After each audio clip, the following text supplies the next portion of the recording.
จนเส้นนี้คนดีจึงลืมอ้ายลงหากสัตว์หน้าถ้าบุญอยู่ส่งเขาคงจะได้พบกันน้ำตาไอไหลลงแก้ม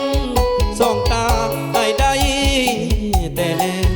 แก้มแดงไปเข้าวิวาเอาผัวไปแล้วให้มีความสุขเถิดนาคนพ่ายแพ้น้